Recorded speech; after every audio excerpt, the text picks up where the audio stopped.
Assalamualaikum warahmatullahi wabarakatuh. Alhamdulillahirabbil alamin wassalatu wassalamu ala asyrofil anbiya'i wal mursalin wa ala alihi wa ashabihi rasulillahi ajmain. Puji syukur marilah kita ucapkan kehadirat Allah Subhanahu wa taala yang telah melimpahkan rahmat dan nikmatnya kepada kita bersama, sehingga kita telah dapat berkumpul di ruang majelis guru ini untuk mengikuti kegiatan seminar guru penggerak.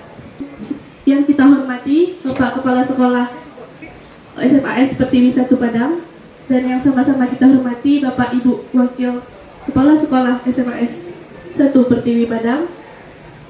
Dan terima kasih kita ucapkan kepada Bapak Ibu guru sekalian yang telah menghadiri acara kita pada pagi hari ini. Selanjutnya langsung saja kepada acara kita, yakni penyampaian materi budaya positif di sekolah yang akan disampaikan oleh Ibu Sestrawati SPD. Kepada beliau kita persilakan. Terima kasih kepada Ibu Retni yang sudah membuka acara kita di pagi hari ini.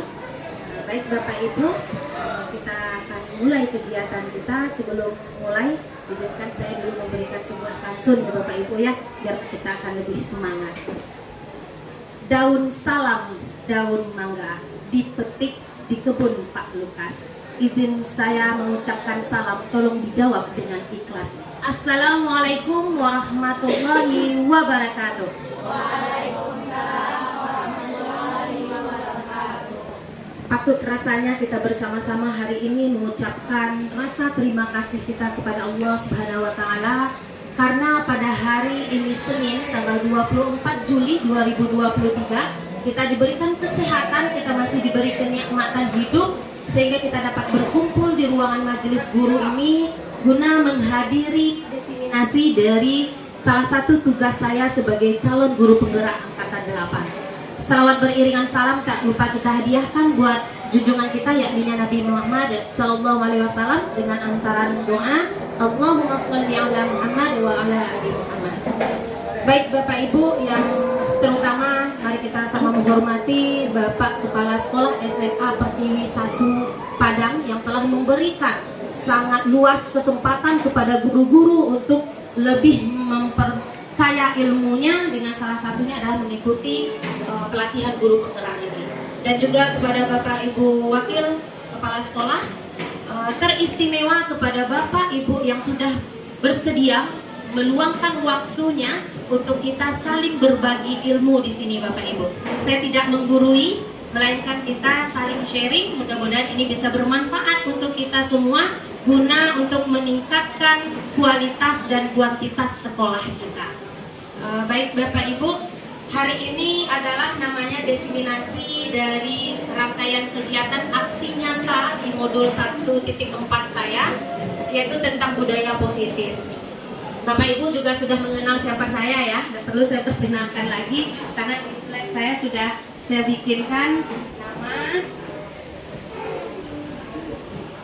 Seterusnya Bapak Ibu, kenapa pentingnya budaya positif ini kita terapkan di sekolah kita? Sebelum kita masuk, apa sih sebenarnya budaya positif itu dan prinsip-prinsip yang harus kita penuhi di dalamnya? Baik Bapak Ibu, selanjutnya tujuan saya melakukan ini adalah menumbuhkan karakter murid, guru, dan visi misi sekolah melalui budaya positif. Ini tujuannya Bapak Ibu. Karena kita tahu, karena kita adalah pengguna sebagai kurikulum merdeka, maka semua pembelajaran kita itu menurut Ki Hajar Dewantara itu, pendidikan kita ini harus berhamba kepada murid. Jadi bagaimana kita bisa memerdekakan murid kita, membuat mereka bisa nyaman di sekolah. Jadi inilah salah satu caranya adalah dengan kita menerapkan budaya positif. Baik Bapak Ibu, kita lanjut. Ini sebelum saya masuk ke materi intinya Bapak Ibu, ini ada pertanyaan pemantik namanya Bapak Ibu ya. Berarti Bapak Ibu cukup menjawab setuju atau tidak setuju. Cukup seperti itu, sesuai dengan pengalaman kita yang kita rasakan. Yang pertama, hukuman dapat mendisiplinkan anak. Kira-kira Bapak Ibu setuju apa enggak ya? Kalau disiplin ini mampu untuk memberikan hukuman ini mampu mendisiplinkan anak-anak kita. Setuju Bapak Ibu? Yang setuju boleh angkat tangan. Berapa orang yang setuju? Ada 3 orang. Berarti yang tidak tunjuk tangan tidak setuju. Boleh saya minta sedikit alasannya kenapa setuju? Bapak Ibu? Ya.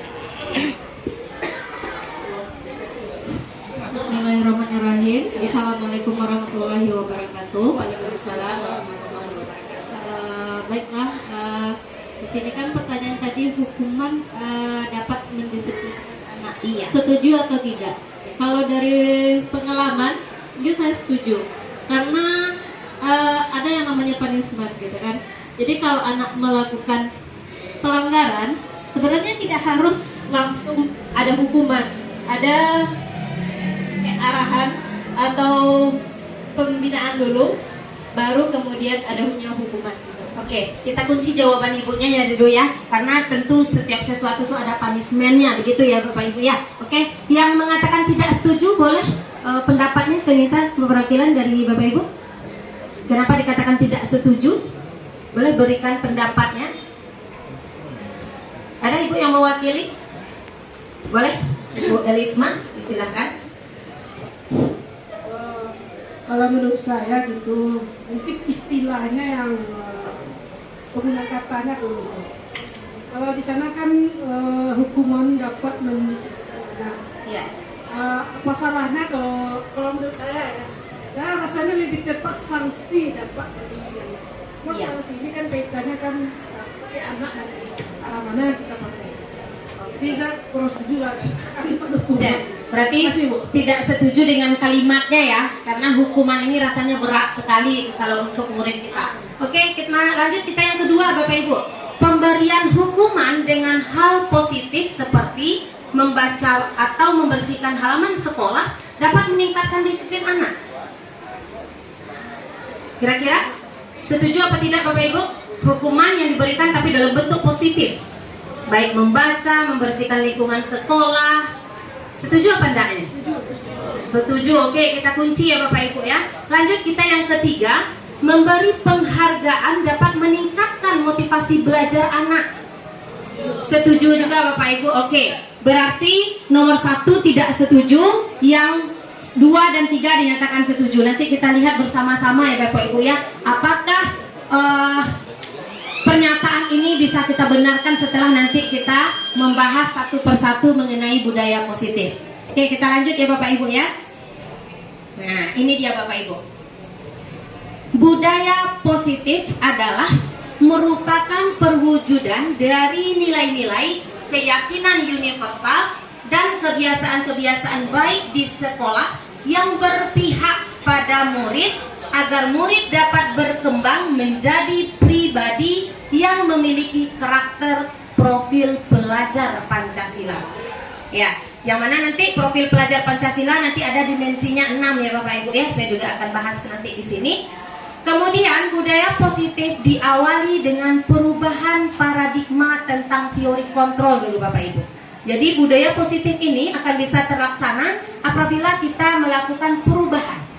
Dari mana segi perubahan kita? Dari paradigma tentang teori kontrol. Jadi salah satu pertanyaan saya tanyakan itu Bapak Ibu, itu adalah posisi kita nanti sebagai seorang guru.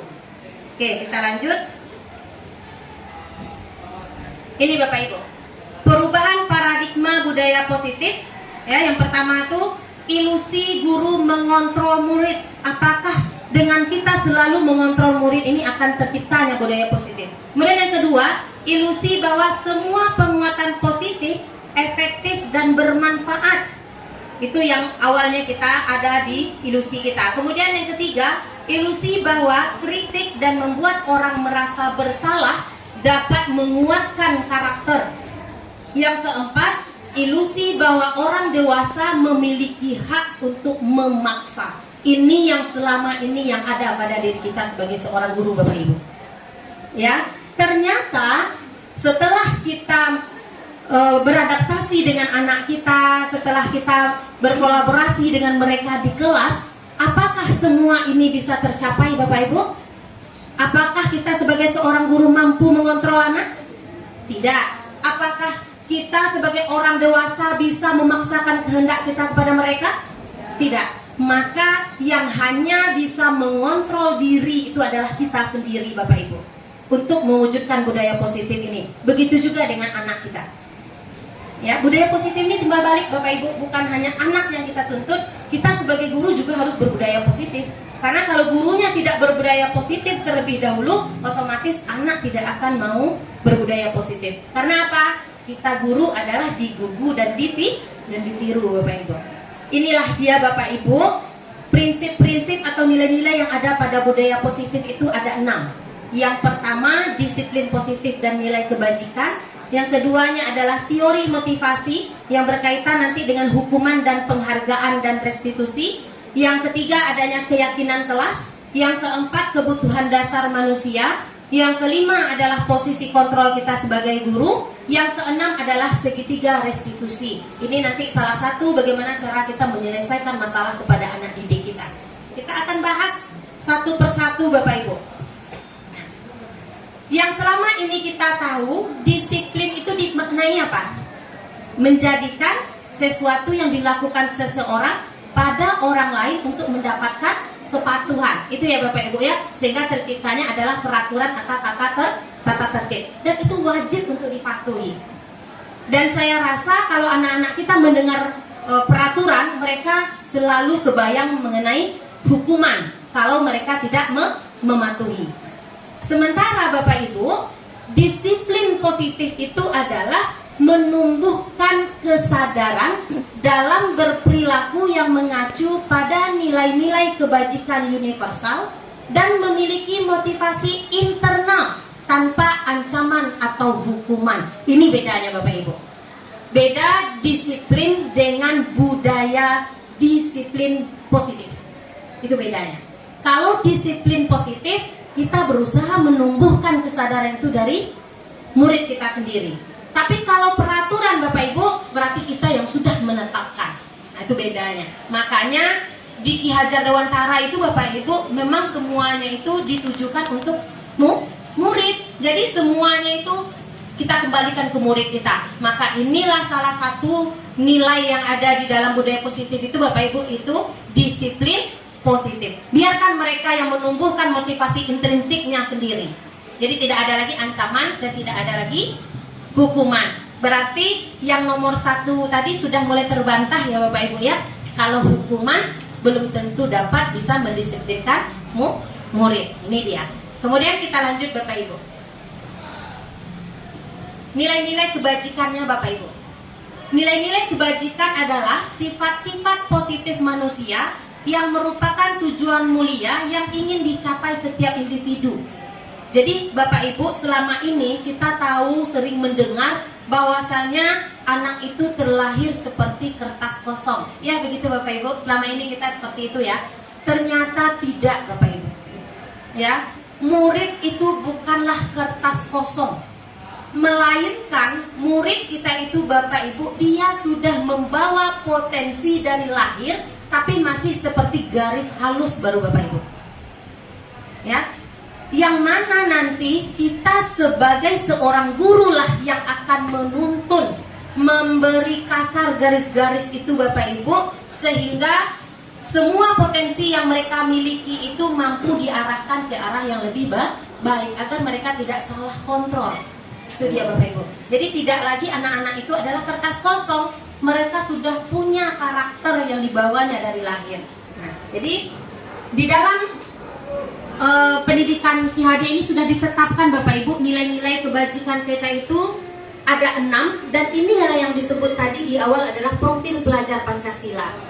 Yang pertamanya adalah beriman, bertakwa kepada Tuhan Yang Maha Esa dan berakhlak mulia. Kemudian yang keduanya berkebinekaan global, yang ketiga gotong royong, yang keempat mandiri, yang kelima kreatif, dan yang keenam itu bernalar kritis. Keenam profil ini harus dimiliki oleh anak kita. Makanya mereka harus hafal profil pelajar Pancasila itu apa nilai-nilai yang ada di dalamnya. Nah, ini Bapak Ibu. Kita sekarang berada di fase kurikulum merdeka. Sebenarnya merdeka itu apa sih? Ya Bapak Ibu ya, kalau menurut Ki Hajar Dewantara, merdeka itu artinya tidak hanya terlepas dari perintah Bapak Ibu, akan tetapi juga cakap membuat memerintah diri sendiri. Itu tujuannya yang terpenting Bapak Ibu. Makanya sangat luar biasa sekali Bapak Ki Hajar Dewantara ini Bapak Ibu, pemikiran, kemudian filosofi beliau tentang pendidikan ini memang sangat luar biasa. Jauh sebelum kita hadir hari ini, jauh sebelum pemerintah menciptakan kurikulum merdeka, beliau sudah ciptakan kemerdekaan itu. Begitu luar biasanya. Maka itu nanti yang akan kita kembalikan lagi Bapak Ibu. Jangan membuat anak didik kita merasa tertekan untuk datang ke sekolah, hanya keterpaksaan untuk datang ke sekolah. Tapi dengan nanti adanya budaya positif ini Bapak Ibu, kita akan jadikan sekolah kita ini adalah taman belajar. Yang artinya taman berarti membuat mereka nyaman. Nah itu nanti, mudah-mudahan nanti bisa terwujud ya Bapak Ibu ya. Oke, ini Bapak Ibu, kita lanjut ke yang keduanya, teori motivasi perilaku manusia Bapak Ibu. Kalau kita sudah tahu nanti ada 3 motivasi ya perilaku yang dilakukan oleh anak didik kita, Bapak Ibu nanti bisa bedakan mana yang motivasi eksternal dari anak kita, mana yang internal. Maka nanti tugas kita yang internal ini Bapak Ibu. Kalau yang eksternal ini dia Bu, untuk menghindari ketidaknyamanan atau hukuman. Mereka akan bersikap seperti itu terus, karena ada rasa takut kalau mereka nanti bersalah. Maka di ingatan mereka selalu timbul apa? Apakah yang akan terjadi ya bila saya tidak melakukan ini? Contoh, kalau kita tetapkan peraturan, lalu dia berpikir, ini nanti kalau saya melanggar, pasti nanti saya akan dihukum. Selalu itu yang ada di mindset mereka Bapak Ibu. Kalau itu yang dilakukan mereka, hari ini dia patuh, hari besok dia berubah lagi. Berarti itu dia berada pada untuk menghindari ketidaknyamanan atau hukuman. Kemudian yang kedua adalah untuk mendapatkan imbalan dari orang lain atau institusi saja Bapak Ibu. Contoh, kita mengadakan diskusi misalnya di kelas. Lalu setiap dia betul kita kasih penghargaan, walaupun hanya dengan stiker ataupun dengan sebuah pulpen. Itu akan membuat pembiasaan mereka Bapak Ibu. Di saat mereka tidak diberikan lagi, mereka tidak akan berbuat. Mereka tidak akan aktif lagi di kelas. Nah, jadi ini adalah merupakan motivasi eksternal. Berarti untuk pernyataan pematik saya yang kedua juga terbantahkan ya Bapak Ibu ya, bahwasanya pemberi imbalan bukan salah satu cara efektif untuk menumbuhkan karakter murid kita. Kemudian nanti kalau kita hanya memberikan imbalan, dia akan tumbuh pula di pikiran mereka, apa yang akan saya dapat ya apabila saya melakukan ini. Pasti itu yang tertera di otak mereka. Mereka harus mendapatkan sesuatu imbalan setiap mereka melakukan sebuah tugas. Jadi masih motivasi eksternal, bukan dari dalam dirinya. Kemudian bagaimana yang motivasi internal itu Bapak Ibu? Ini dia. Untuk menghargai diri sendiri, menjadi insan harapan kita. Berarti dia punya kesadaran sendiri Bapak Ibu. Saya akan menjadi orang seperti apa ya bila saya melakukannya. Itu yang ada di pikirannya. Jadi tanpa kita buat peraturan, mereka sadar akan diri dia sendiri. Contoh, datang tepat waktu misalnya ya Bapak Ibu ya. Mereka sendiri yang tahu, kalau saya datang tepat waktu, saya akan pasti menjadi orang yang paling disiplin. Pasti saya juga orang yang boleh dikatakan taat akan aturan. Jadi mereka sendiri yang berasumsi ke diri mereka. Nah, inilah yang dikatakan dengan motivasi internal. Ini yang harus kita tumbuhkan. Dan kita hindari yang dua tadi ya Bapak Ibu ya. Kita lanjut ini. Sedangkan motivasi eksternal itu adalah motivasi gagal namanya Bapak Ibu. Karena apa? Dia hanya berlaku sesaat. Ya, dia sesaat saja. Ketika dia takut kena hukuman, dia akan lakukan itu. Kemudian ketika dia mendapat penghargaan, dia lakukan itu. Nanti habis dari itu dia tidak dihukum lagi, dia tidak mendapatkan penghargaan, maka motivasi itu tidak ada lagi di dirinya. Maka disebut dengan motivasi gagal. Sedangkan motivasi sukses itu mana Bapak Ibu? Adanya konsekuensi dan restitusi. Ya, berarti tidak langsung diberikan punishment ya, tidak langsung kita judge mereka. Nah, jadi ini nanti akan menjadikan mereka menjadi motivasi sukses. Kita lanjut Bapak Ibu. Nah, ini kita lihat Bapak Ibu, perbedaan hukuman dan konsekuensi itu seperti apa. Kalau hukuman itu Bapak Ibu sesuatu yang menyakitkan harus terjadi. Sementara di konsekuensi sesuatu harus terjadi. Berarti setelah kita melakukan adanya kesepakatan. Ya, pasti konsekuensi itu terjadinya apabila sudah kita sepakati sebelumnya. Tapi kalau hukuman Bapak Ibu dia secara berarti berlangsung secara spontan. Kemudian membuat anak sakit fisik maupun hati untuk jangka waktu lama Bapak Ibu. Misal bila anak ini sering terlambat, kadang terlontar enggak oleh mulut kita. Awak kawak saya nabi lu datang kalambe. Selalu enggak seperti itu. Iya kan? Itu akan lama teringat oleh dia Bapak Ibu, walaupun itu dengan lisan tapi mengena ke hatinya. Seakan-akan awak sih nggak perhatian deh Ibu, kepada yang lain banyak kok yang terlambat. Nah, pasti akan seperti itu nada anak-anak kita yang keluar. Maka Bapak Ibu, kalau konsekuensi membuat anak merasa tidak nyaman dalam jangka waktu pendek. Contoh, sebelum kita melakukan hukuman, kita pasti bertanya kan ke anak kita, kenapa hari ini terlambat nak? Pasti anak memberikan alasan. Lalu kita pasti pikir, kita bilang ke anak kita, biasanya nak kalau terlambat konsekuensinya apa? Biasanya kita seperti itu ya. Nah, itu bedanya Bapak Ibu. Kalau hukuman itu menyakitkan betul ke mereka, tapi kalau konsekuensi membuat juga merasa tidak nyaman tapi jangka waktunya pendek. Kemudian yang ketiga, anak membenci kedisiplinan karena terpaksa. Kalau konsekuensi, anak mulai menghargai Bapak Ibu. Karena pasti dulu kita buat kesepakatan, oh dia takut karena nanti terlanggar, nah, maka dia akan berubah menjadi menghargai disiplin lagi, tidak mau mereka melakukan itu lagi. Kemudian kalau yang hukuman itu paksaan Bapak Ibu, dia terjadinya karena mereka terpaksa. Tapi kalau konsekuensi tidak menjadi stimulus dan tanggapan, berarti ada respon dan mereka juga menanggapi apa yang sudah kita tetapkan. Kemudian mendorong anak menyakiti diri sendiri Bapak Ibu kalau mereka dihukum, ya akhirnya mereka nanti malas untuk datang ke sekolah. Akhirnya yang terzolimi diri anak kita sendiri. Kemudian kalau di konsekuensi, konsep diri yang baik. Kemudian Bapak Ibu bisa lihat, terakhir nanti kalau dia dihukum maka akan tumbuh rasa marah, rasa bersalah, rasa dipermalukan, merasa tak dihargai. Kalau kita berikan konsekuensi, mereka merasa kehilangan hak, dibuat tidak nyaman, diasingkan untuk sementara. Karena pastilah ya, contohnya anak yang terlambat datang ke dalam kelas. Jadi karena guru yang mengajar di dalam juga memberikan hukuman, contohnya karena sudah beberapa kamu yang tertinggal, nanti di jam istirahat tinggal dulu ya nak ya, menyelesaikan hal-hal yang tertinggal tadi. Pasti kita akan seperti itu. Berarti membuat mereka merasa kehilangan hak mereka lagi untuk berjam istirahat. Nah itu contohnya ya Bapak Ibu ya. Maka dikatakan juga kalau yang konsekuensi ini masih bisa kita katakan dia bersifat positif tapi tidak dominan, kalau itu akan membuat mereka bisa disiplin. Tapi kalau hukuman jelas ya Bapak Ibu ya, ini menjadi motivasi gagal karena semuanya menyakiti kepada mereka. Nah ini Bapak Ibu, tadi saya sudah berikan ya, yang mana yang hukuman, mana yang konsekuensi. Sekarang saya punya pertanyaan Bapak Ibu. Kira-kira untuk pertanyaan pertama, itu termasuk hukuman atau konsekuensi? Mencatat 100 kali di dalam buku dengan kalimat saya tidak akan terlambat lagi karena terlambat ke sekolah. Kira-kira itu hukuman atau konsekuensi Bapak Ibu? Hukuman ya. Oke, kita kunci jawabannya hukuman yang pertama. Yang kedua, lari mengelilingi lapangan basket 2 kali karena terlambat hadir di sekolah. Masih hukuman. Oke, kita kunci jawabannya Bapak Ibu ya. Yang ketiga, murid diminta untuk push up 15 kali karena tidak menggunakan masker ke sekolah.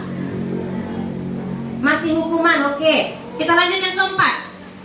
Menggantikan kertas tugas teman yang telah dicoret-coret. Iya, konsekuensi. Oke, kita kunci ya. Berarti konsekuensi di nomor 4 ya. Kemudian yang kelima, membersihkan tumpahan air di meja tulis karena tersenggol pada saat belajar. Konsekuensi. Oke, lanjut yang keenam, murid disuruh untuk mengenakan sepatu seharian di sekolah karena tidak mengenakan sepatu hitam. Hukuman. Oke, kita kunci hukuman. Yang terakhir, lari mengelilingi lapangan basket 2 kali karena terlambat 10 menit untuk pelajaran PJOK. Konsekuensi. Oke, kita lihat jawaban Bapak Ibu ya, benar apa tidak. Kalau benar berarti Bapak Ibu sudah paham pembeda antara hukuman dengan konsekuensi. Ini kalau Guru Pertiwi ini luar biasa ini Bapak Ibu. Oke, benar? Benar semuanya? Oke, Bapak Ibu, kalau kita sekarang sudah tahu ya Bapak Ibu ya apa beda hukuman dengan konsekuensi, kedepannya jangan lagi memberi hukuman ya Bapak Ibu ya. Mudah-mudahan sama-sama kita berubah. Lanjut.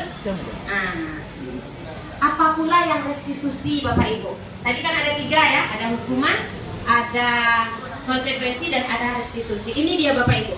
Restitusi adalah proses menciptakan kondisi bagi murid untuk memperbaiki kesalahannya sehingga bisa kembali ke kelompok dengan karakter yang lebih baik. Inilah sebenarnya yang paling bagus kita lakukan Bapak Ibu. Ya, lakukan restitusi. Bagaimana nanti langkah-langkahnya? Nanti saya bagikan Bapak Ibu. Ya. Jadi kalau restitusi ini menciptakan kondisi bagi murid, mereka yang memperbaiki kesalahan mereka itu sendiri. Ada nanti langkah-langkahnya yang akan saya beritahukan kepada Bapak Ibu. Mudah-mudahan ini bisa kita laksanakan. Nah, ini bisa kita lihat tabelnya Bapak Ibu. Kalau hukuman itu membuat identitas anak menjadi gagal Bapak Ibu. Bapak Ibu bisa baca ya, kelihatan ya. Dan hasil akhirnya tentunya negatif Bapak Ibu. Budaya yang ditimbulkan itu negatif.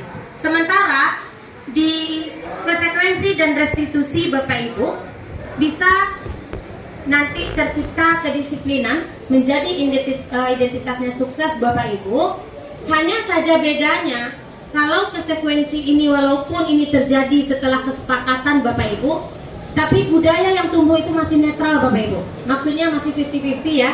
Terkadang mereka baik, terkadang nanti mereka kambuh lagi, seperti itu. Tapi kalau kita sudah lakukan restitusi Bapak Ibu, maka budaya yang tumbuh itu memang benar-benar yang positif. Karena tadi kita menciptakannya itu kesadaran mereka sendiri yang tumbuh. Nah itu nanti Bapak Ibu ya. Lanjut.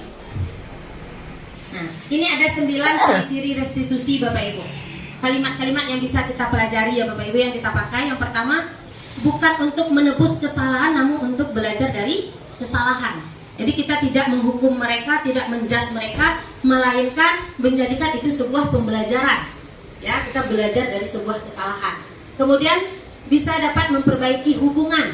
Jadi tidak ada dendam Bapak Ibu. Maka dengan adanya nanti restitusi ini Bapak Ibu, ini menjamin juga keselamatan kita. Karena semenjak saya melakukan pelatihan ini Bapak Ibu, dengan teori-teori yang diberikan, materi-materi yang diberikan, banyak sebuah penyesalan bagi diri saya Bapak Ibu. Ternyata selama ini lebih kurang 17 tahun saya mengabdi sebagai seorang guru, banyak sekali kesalahan yang sudah saya lakukan. Termasuk banyak pembelajaran saya tidak berpihak kepada murid. Saya merasa kalau saya bagi seorang guru, saya harus menjadikan mereka mau seperti saya. Itu sebenarnya salah Bapak Ibu. Nah mudah-mudahan nanti dengan saya sampaikan seperti ini tertular juga ke Bapak Ibu ya, biar anak-anak kita merasakan mereka nyaman. Oke, kita lanjut materi yang ketiga Bapak Ibu, keyakinan kelas. Inilah keyakinan kelas inilah nanti sebagai pengganti peraturan Bapak Ibu. Karena apa?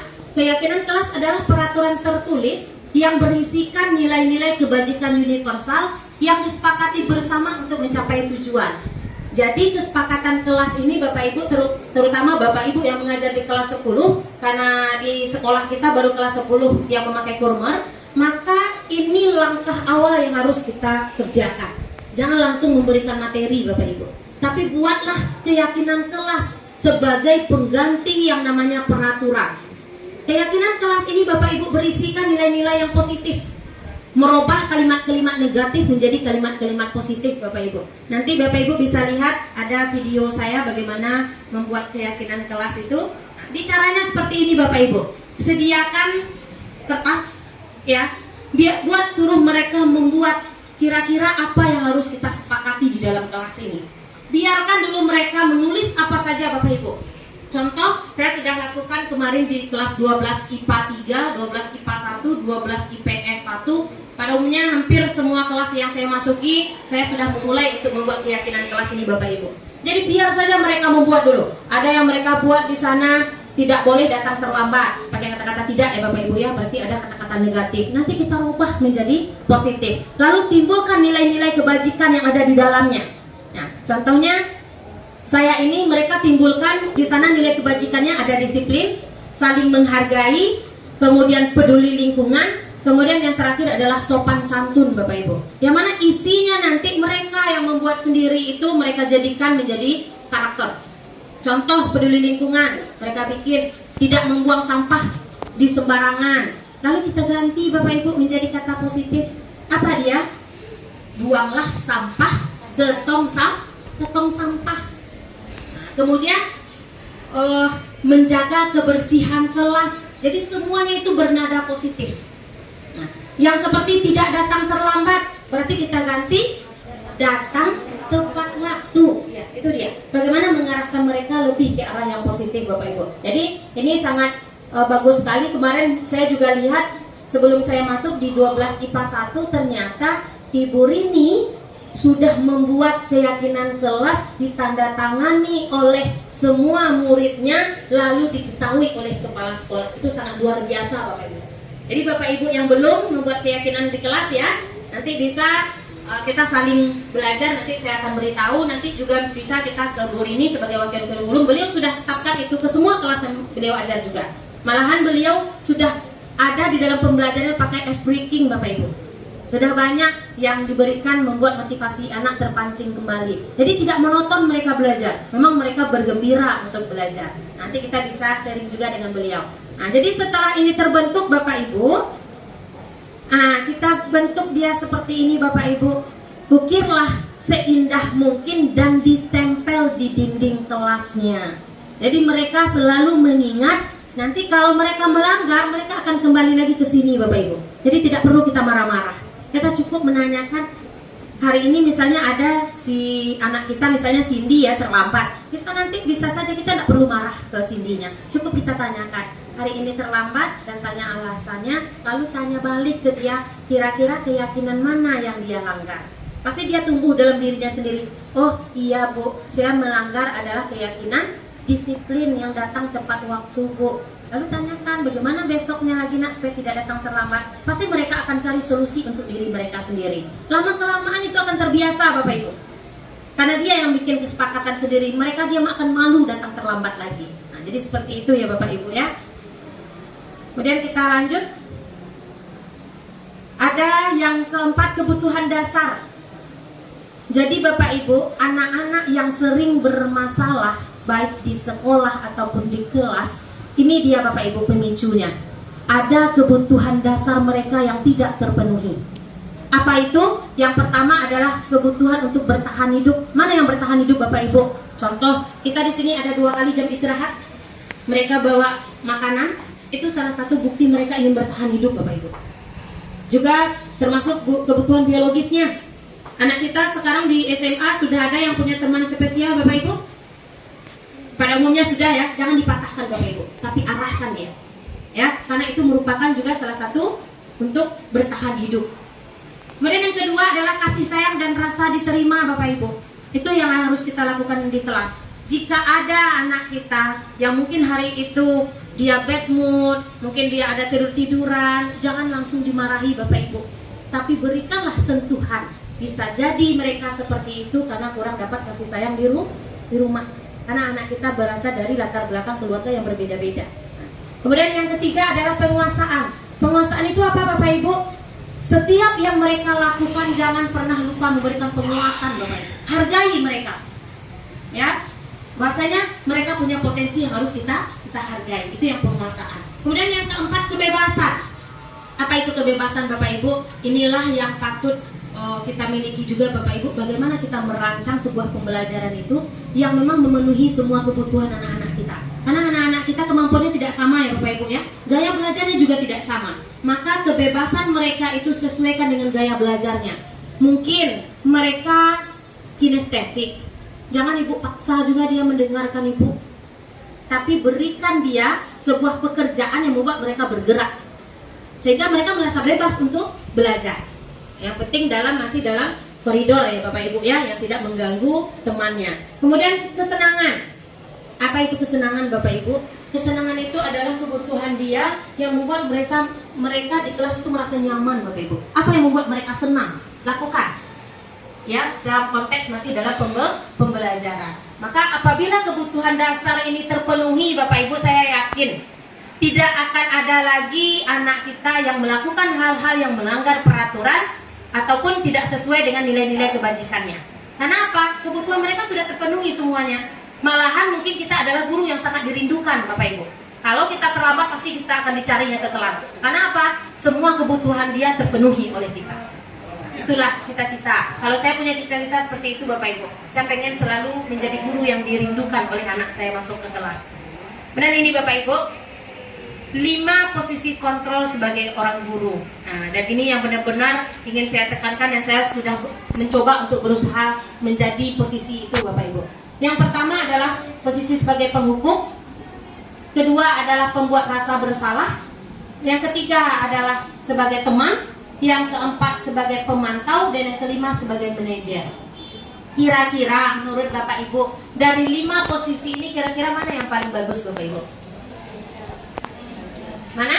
Manajer. Berarti luar biasa Bapak Ibu, berarti sudah paham ya. Memang manajer itu yang paling bagus Bapak Ibu. Bagaimana kita dapat menerapkan kita sebagai seorang manajer Bapak Ibu? Inilah nanti yang harus kita lakukan, yaitu Bapak Ibu setelah mengetahui ini, nanti sebagai teman itu kita di posisi yang harus bagaimana, kalau pemantau itu bagaimana, kemudian pembuat merasa bersalah, kemudian penghukum. Bapak Ibu bisa lihat guru berbuat seperti apa kalau dia sebagai penghukum. Sebagai pembuat rasa bersalah nanti juga seperti apa. Karena di sana kalau kita lihat, kalau guru sebagai penghukum, dia akan selalu menghardik, menunjuk, kemudian menyakiti, menyindir anak-anaknya. Pasti suara yang kita berikan itu lantang Bapak Ibu, sehingga membuat anak kita merasa tersakiti. Tapi kalau sebagai pembuat bersalah Bapak Ibu, percakapan kita hanya datar Bapak Ibu, tapi membuat mereka merasa dirinya benar-benar bersalah, sehingga mereka tidak bisa move on Bapak Ibu. Setiap nampak kita dia merasa, saya takut dengan Bapak Ibu, karena saya sudah dijadikan sebagai orang yang berat, yang bersalah. Kemudian kalau kita sebagai teman Bapak Ibu, terkadang kalau kita berlaku sebagai teman kepada anak murid kita Bapak Ibu, sehingga kita dibawa lalu ya, karena ibu aman, karena sudah merasa sebagai teman, itu yang harus kita ada. Kemudian kalau sebagai pemantau Bapak Ibu, adanya di sana konsekuensi tadi. Kita tetap memberikan arahan, tetapi ada konsekuensi yang mereka harus kerjakan. Nah, tetap juga akan memberikan hukuman dalam waktu jangka pendek ya Bapak Ibu ya. Kemudian kalau kita sebagai manajer Bapak Ibu, kita mengajukan pertanyaan-pertanyaan yang membuat mereka menumbuhkan nilai-nilai kebajikan pada diri mereka. Itu bedanya Bapak Ibu. Nanti Bapak Ibu bisa ambil slide saya ini, bisa dipahami nanti lebih lanjut. Kita lanjut Bapak Ibu. Ini dia. Nah, di situ nampak ya Bapak Ibu, mana yang sebagai penghukum, kata-katanya, mana yang sebagai teman, dan mana yang sebagai pembuat rasa bersalah. Contoh di atas, saya kecewa sekali dengan kamu. Sering nggak kita terkadang seperti itu Bapak Ibu? Padahal ibu hari ini sudah datang semangat loh nak, tapi karena kamu terlambat membuat ibu kecewa. Atau dengan seperti ini, kalau orang tuanya tahu, pasti orang tuanya akan kecewa melihat anaknya. Merasa seperti itu, kata-kata yang kita berikan Bapak Ibu, mereka pasti akan merasa bersalah. Kemudian kalau kita berikan, kamu tidak pernah melakukannya. Misalnya kita bikin tugas, lalu dia terlambat, selalu kita bilang, kamu tidak pernah ya tepat waktu mengerjakannya. Nah, itu adalah sebagai kata-kata penghukum. Kita menjudge dia. Mungkin beberapa kali dia yang terlambat Bapak Ibu. Yang sebelum-sebelumnya mungkin ada juga dia yang tepat waktu. Tapi karena kita sudah menjudge dia, menghukum dia, sehingga kita lepas kontrol jadinya Bapak Ibu. Kemudian kalau sebagai teman, ayolah lakukan demi ibu. Sering juga kata-kata gitu ya. Apalagi terkadang kalau kita baru masuk di lokal itu Bapak Ibu, kali perdana pula kita masuk, kita belum saling kenal ke anak-anak, kita bikin kesepakatan, nanti ya anak-anak tolong ya, kalau ada tugas kerjakan, bantu ibu ya, biar nilainya bagus, biar belajarnya bisa berjalan dengan lancar. Nah, itu kita berarti di posisi sebagai teman. Kemudian sebagai pemantau, apakah kamu mau mendapatkan stiker bintang hari ini? Berarti ada sesuatu yang kita iming-imingkan. Nah, berarti kita sebagai pemantau. Kemudian sebagai manajer Bapak Ibu, nah inilah kalimatnya Bapak Ibu. Bagaimana kamu bisa menyelesaikan masalah ini? Jadi kalau mereka melakukan kesalahan, ya kita minta lagi solusi kepada mereka. Oke, kita lanjut Bapak Ibu. Nah, inilah ya yang saya katakan tadi yang terakhir Bapak Ibu, yaitu segitiga restitusi. Yang mana langkah-langkah segitiga restitusi itu ada 3 Bapak Ibu. Yang pertama menstabilkan identitas, yang kedua memvalidasi tindakan yang salah, dan yang ketiga menanyakan keyakinan. Langkah-langkah ketiga ini Bapak Ibu yang akan terciptanya nanti bagaimana kita memotivasi mereka di saat mereka bersalah itu, mereka mampu menyelesaikan masalah mereka sendiri tanpa lagi adanya hukuman atau konsekuensi yang harus mereka jalani. Jadi ini Bapak Ibu, nah, ini ada sedikit cuplikan ya Bapak Ibu ya, video. Ini salah satu anak saya di kelas 12 IPA 1 yang tertidur di saat pembelajaran Bapak Ibu ya. Jadi gurunya melaporkan ke saya kalau anak saya ini tertidur di saat jam belajar biologi Bapak Ibu. Ini langkah yang saya lakukan Bapak Ibu.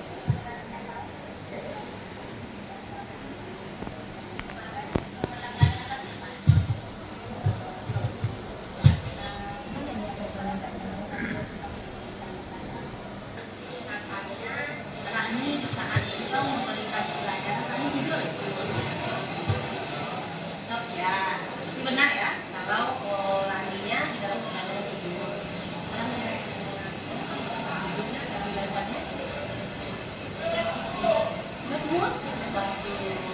Baca ya nak ya, kadang-kadang kita sebagai manusia punya rasa takut, punya rasa bahagia, kadang tidak stabil. Kalau seandainya tadi tertidur di dalam belajar biologi, kira-kira apa tidak baik?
Itulah Bapak Ibu salah satu cara menerapkan segitiga restitusi. Jadi dengan demikian Bapak Ibu saya yakin anak-anak yang bermasalah Bapak Ibu, mereka tidak akan mau lagi untuk melakukan kesalahan itu, karena mereka sendiri yang mencarikan solusi untuk dirinya. Tapi kalau kita marahi dia Bapak Ibu, langsung kita marah langsung di kelas, dia lagi tertidur, lalu kita pukul meja misalnya, lalu kita bentak dia, yakinlah itu akan lama mengena ke dia.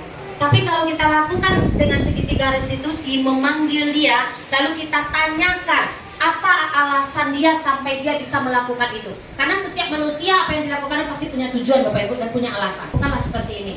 Namanya menstabilkan identitas. Berikan sebuah kebenaran ke dia, seperti yang saya lakukan tadi, wajar kalau kita sesekali punya rasa bad mood. Bukan artian kita membenarkan ya Bapak Ibu ya, tapi beri dia penguatan, ternyata kita juga pernah melakukan hal itu. Itu maksudnya. Jadi mereka kembali lagi stabil identitasnya. Kemudian baru kita validasi tindakan yang salah. Kita tanya ke dia Bapak Ibu, dengan tindakan yang dia lakukan itu baik enggak untuk dia? Benar enggak yang dia lakukan itu? Atau ada enggak kalau seandainya itu dilakukan lagi, apa sih efeknya ke dia? Tanyakan itu Bapak Ibu. Sehingga dengan dia mengetahui itu kesalahannya, dia akan sadar dengan sendirinya. Baru tanyakan keyakinan kelas mana yang dia langgar. Nah, sehingga nanti kalau dia sudah tahu keyakinan yang dia langgar, pasti dia akan berikan solusi untuk diri dia sendiri. Makanya dia bilang tadi, bahasa dia tidak akan lagi melakukan hal itu karena dia melanggar, tadi katanya saling menghargai. Besoknya dia tidak akan mau lagi tidur di dalam belajar gurunya. Jadi seperti itu Bapak Ibu.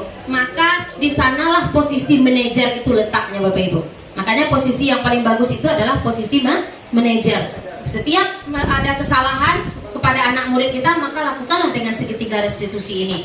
Memang bentuknya berat ya Bapak Ibu ya, terlalu banyak ya tugas kita seorang guru. Tapi sebenarnya Bapak Ibu, memang itulah tugas mulia kita. Karena kita sebagai among, sebagai penuntun, bukan sebagai penuntut. Jadi jangan dituntut juga anak kita, kamu harus begini, kamu harus begitu, jangan Bapak Ibu. Tapi tuntunlah mereka ke arah yang lebih baik, agar mereka mendapatkan kemerdekaan dan kebahagiaan setinggi-tingginya sebagai seorang manusia, baik untuk dirinya ataupun untuk masyarakatnya. Karena inilah tujuan pendidikan yang diberikan oleh filosofi Ki Hajar Dewantara, Bapak Ibu. Jadi mungkin itu saja Bapak Ibu penyampaian dari materi budaya positif saya kali ini. Kalau ada Bapak Ibu yang mau ditanyakan, saya berikan kesempatan, mungkin barangkali agak 10 menit paling lama. Kalau ada yang mau ditanyakan mengenai materi-materi saya ini, saya persilahkan untuk mengacungkan tangan. Ada Bapak Ibu? Ada Bapak Ibu? Atau sudah paham dengan semua langkah-langkah, prinsip-prinsip nilai yang ada pada budaya positif? Sudah Bapak Ibu? Oke. Nah, terima kasih Bapak Ibu atas waktunya yang sudah diberikan. Mudah-mudahan ini menjadi ladang amal bagi saya karena sudah menyampaikan sesuatu yang baik, dan juga merupakan transfer ilmu kepada Bapak Ibu. Kita bisa saling berbagi demi mewujudkan sekolah SMA Pertiwi 1 ini berbudaya positif dan lebih dikenal murid-muridnya berkarakter untuk di masa depan. Mohon maaf jika di dalam penyampaian saya ada yang salah atau tidak pada tempatnya. Saya sudahi dengan wabillahi taufik wal hidayah. Wassalamualaikum warahmatullahi wabarakatuh. Saya kembalikan kepada pembawa acara. Terima kasih kita ucapkan kepada Ibu Sastrawati SPD dengan penyampaian materi yang sangat luar biasa, yakni tentang budaya positif di sekolah. Nah, semoga materi yang disampaikan oleh Ibu tadi bisa kita terapkan dalam sekolah kita ini, dan semoga sekolah kita menjadi sekolah yang lebih baik lagi.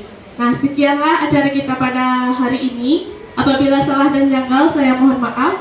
Saya sudahi dengan Assalamualaikum warahmatullahi wabarakatuh.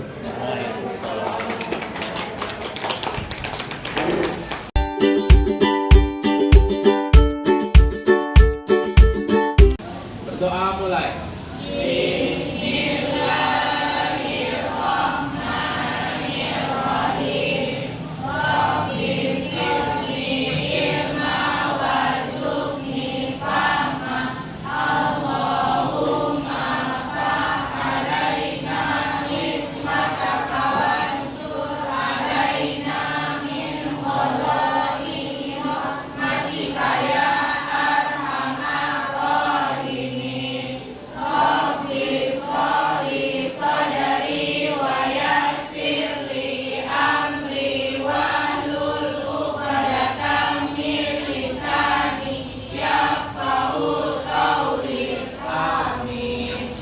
Kegiatan hari ini merupakan salah satu merubah paradigma kita.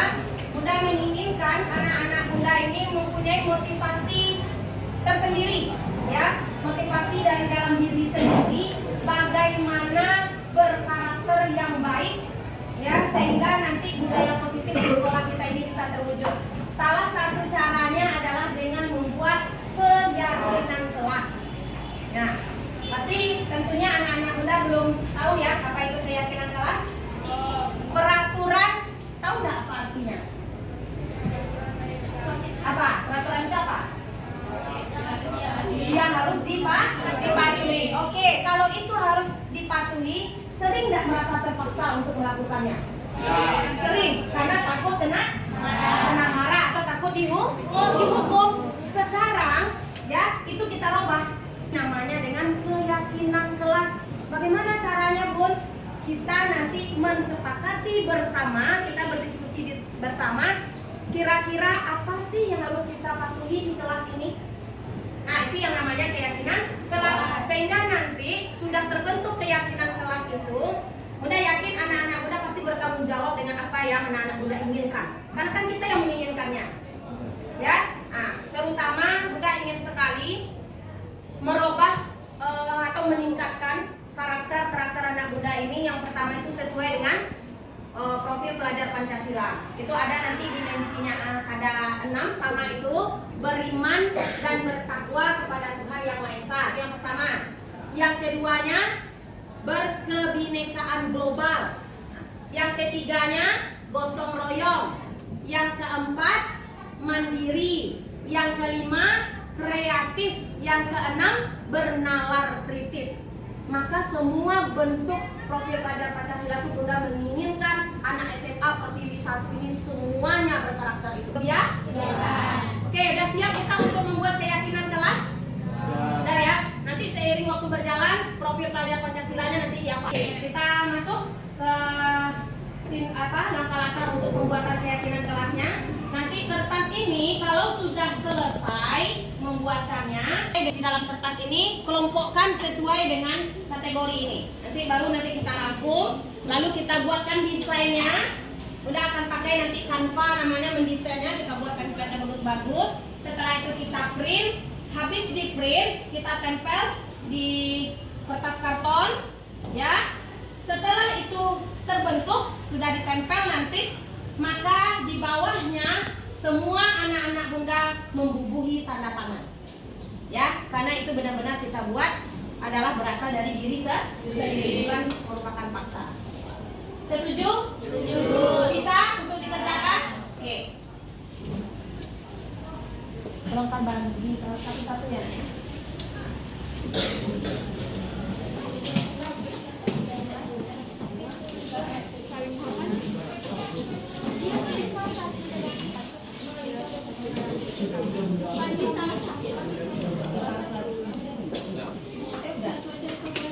Udah dekat semuanya? Ya, yuk silakan ditulis. Boleh? Boleh diskusi dengan temannya, teman kira-kira apa ya? Oh, keyakinan kelas kita yang bagus ya. Silakan ditulis. Bunda, Ya? boleh lebih dari satu? Oh, kalau lebih dari satu kertasnya juga harus 2. Ya, boleh, enggak apa-apa. Boleh. Siapa yang mau lebih dari 1? Ya. Boleh, enggak apa-apa. Tapi nanti tempelnya. Boleh. Nah, ini ya. Ya, boleh. Nah. 2, ayo. 1 kertas ini 1 keyakinan. Ya, boleh. Bagus. Nanti tempelnya sesuai kotaknya ya, Nak ya. Anak Bunda yang laki-laki, bagaimana? Boleh saling diskusi. Saya seperti tadi. Nah, bikin datang ke Pak Baru. Sudah dulu terambil kita yang menilai.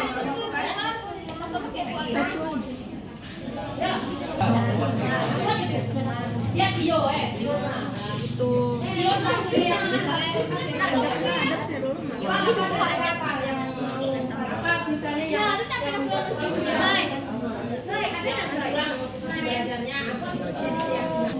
tidak bermain HP dalam belajar. Nah, berarti itu saling menghargai. Oke, boleh. Boleh. Ya, kenapa Nas?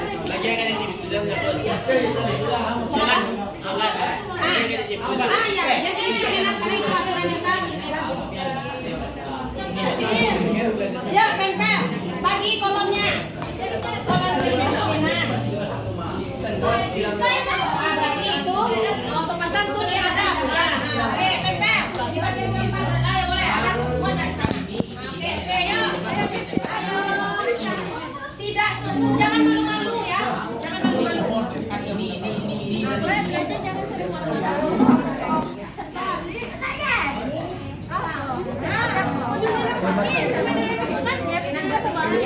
Rapi-rapi nak, nanti ada muat.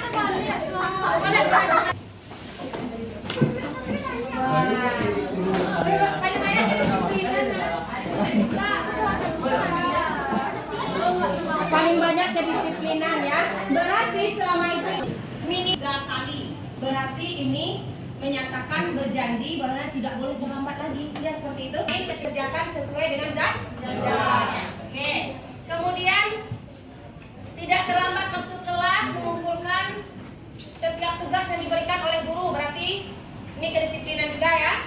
Kemudian tidak saling meribut pada guru menerangkan. Ya, berarti ini juga saling menghargai. Di saat guru kita memberi tanaman yang ada di sekolah, iya. Karena kan kadang-kadang tanpa disadari kita spontan kebersihan kelas. Oke. Lanjut. Nah, yang ini lagi membaca doa dengan khusyuk. Ya, itu dia. Karena tadi ada juga nampak oleh Bunda temannya lagi membaca doa, dia sibuk pula mengobrol, nggak tahu apa yang diobrolkannya. Ya, berarti di sini dia ada membaca doa ya. Kemudian jika terlambat kita harus menyalami guru. Ya, itu ada sopan santun. Seperti itu, mudah-mudahan besok tidak lagi.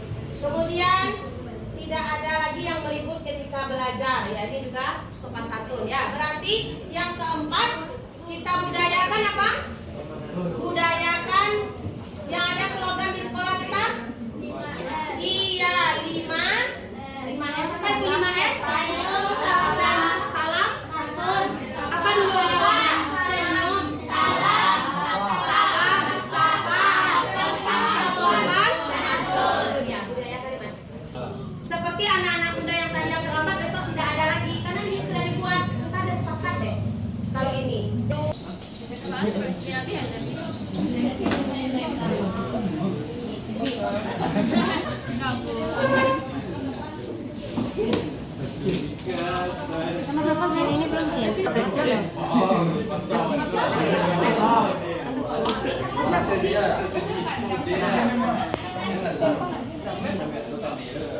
Sebenarnya nanti bisa ditambah juga misalnya saling bekerja sama,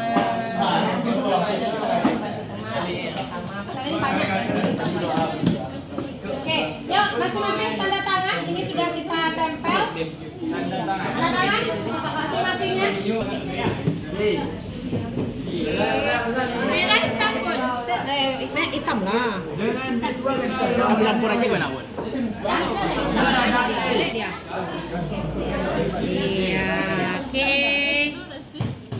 Ini namanya. Next siapa? Yuk. Ya. Ayo cepat. Ya. Pokoknya muat nanti 32 ya. Oke, boleh Zan? Iya. Nama Razan? Ya mudah-mudahan nanti memang bisa bersinar seperti bintang. Ayo lanjut next. Ayo bersinar dulu tanda tangan Lian. Nah, baca betul dulu keyakinan kelas kita ini. Nama. Mungkin tanda tangan Lian dan nama.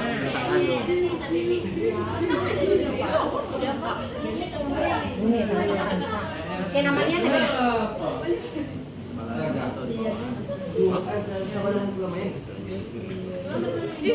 Oke, yuk siapa lagi?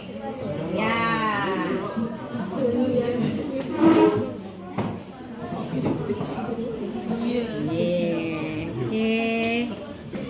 Im. Terserah lah Im, gimana Im mau.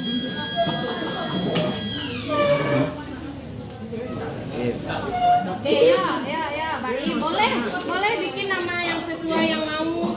Mana yang senang. Jangan habis. Kurang ya. Nama lengkap. Nah, ayo next, cepat. Bawahan setiap Paldi yang punya Paldi. Punya Paldi bawahan setiap Paldi. Diadakan yang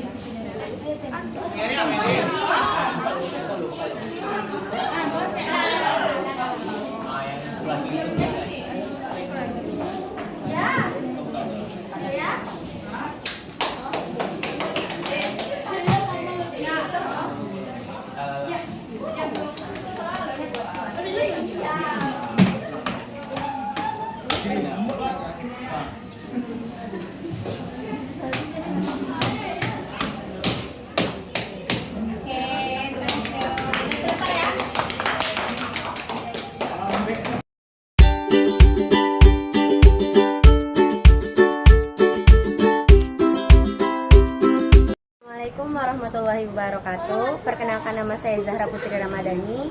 Saya dari kelas 12 MIPA 3. Di sini saya akan menyampaikan bagaimana perasaan saya setelah pembuatan keyakinan kelas di kelas saya.